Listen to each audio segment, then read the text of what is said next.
My name's Christopher Swain. I was born in New York City. I grew up in Massachusetts, and I'm back working in New York City, or based there. I'm in Old San Juan now. My people, my family that I didn't realize I had, I think is what brought me here. After the hurricanes last year, I was thinking a lot about my life, and I had been doing work with the United Nations. I'd been doing refugee swims to help tell the story of refugee families and displaced peoples from the Mediterranean basin and from Africa. And then I realized, wait, right here in America, in Puerto Rico, we have people who are displaced through no fault of their own by these storms, who don't have the basics and who are trying to figure out how to survive and how to make things work for themselves and their families. And even though I don't speak Spanish, and even though I don't have a single Puerto Rican social connection, I want to find a way to help. In elementary school, in American history, they tell you the story of like building the country and westward expansion, and the idea, the myth of the American is this usually a man who's survives everything and works hard and bootstraps out of anything and does it whatever it takes, like for their family to survive, to help the neighbors, the community, all this, but basically never quits, works so hard that finds a way. And I thought, that's the story of Puerto Rico right now. If you're in Puerto Rico right now, you're a survivor. You work like crazy. You never quit. You find a way. You do whatever it takes for yourself, for your family, and also for your neighbors and your community.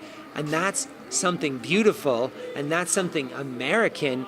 And on the mainland, nobody knows. They know the devastation story, they know the paper towel story, they know the fantastic job story, but they don't know that story, that some of the greatest survivors, some of the greatest hardworking Americans are right here in Puerto Rico. And that inspired me. So I thought, all right, I want to find a way to share those voices with the world. I want to find a way to tell those stories. So the swim itself is probably going to take 70-something days, say 75 days, 6 hours a day.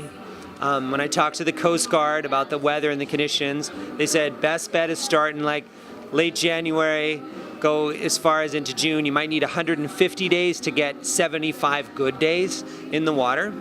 And there's a few things I want to do with a swim. The first thing is I'm a swimmer.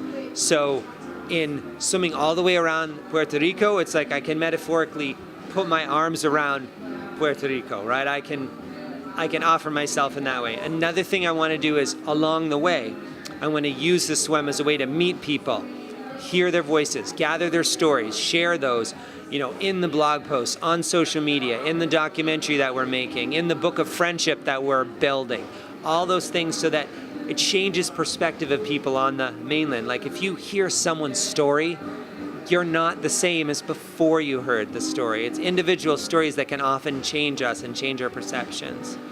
On my visits to Puerto Rico, I have a sense, like many people, that there's some beauty and magic here that defines Puerto Rico, but it's very difficult to language what that is.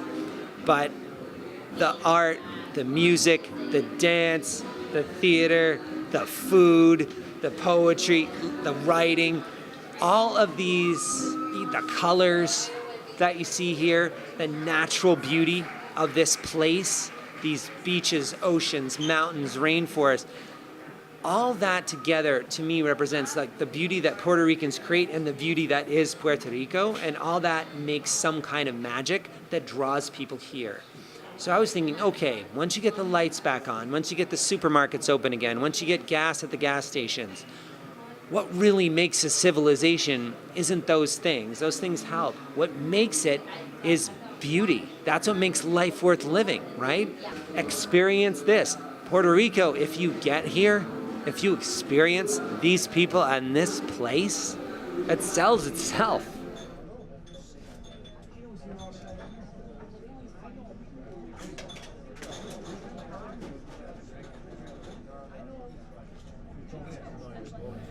It's in my heart to find a way to do this thing And even though I feel weird saying this, it's like for my family,